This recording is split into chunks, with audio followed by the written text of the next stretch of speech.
Bagaimana amalan-amalan yang bisa membuat kita bisa berakhir dengan husnul khatimah. Subhanallah jemaah. Iya.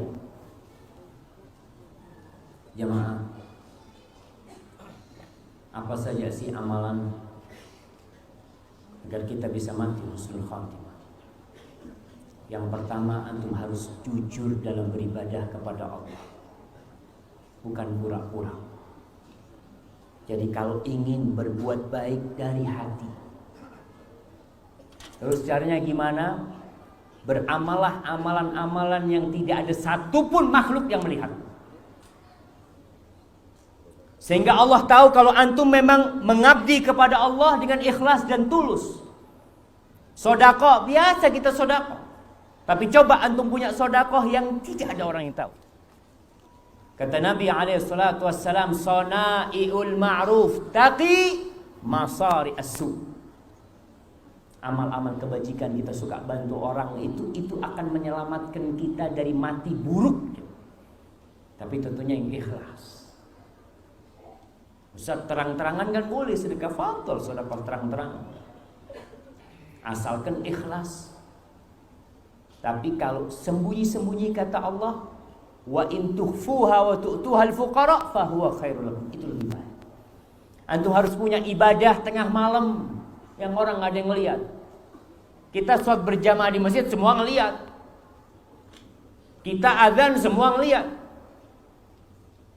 Antum pernah dengar kisah seorang muadzin yang akhirnya mati murtad?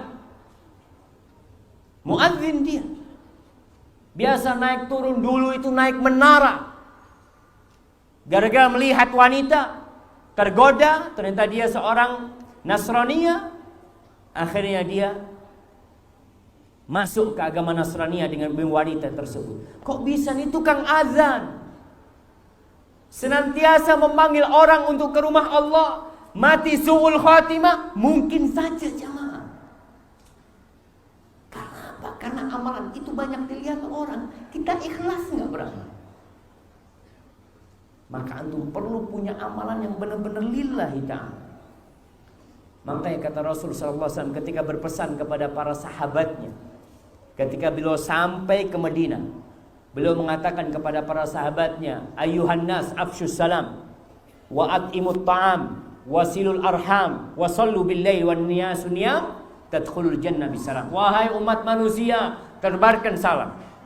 Ini amalan dilihat orang. Wa at'imut ta'am, kasih makan kepada orang-orang. Sambung silaturahim. Ini amalan semua bisa lakukan terang-terangan. Lalu Nabi berpesan kepada mereka, wa sallu billail wan nasu niyam. Salatlah di malam hari ketika manusia tidur. Untuk membuktikan kalau kita beramal untuk Allah Jalla Jalal, bukan mengharapkan manusia. Kalau baik di depan orang bisa, siapa yang gak bisa? Tapi baik di hadapan Allah tatkala kita sendirian, itu yang mudah-mudahan menyelamatkan kita dari su'ul khatimah.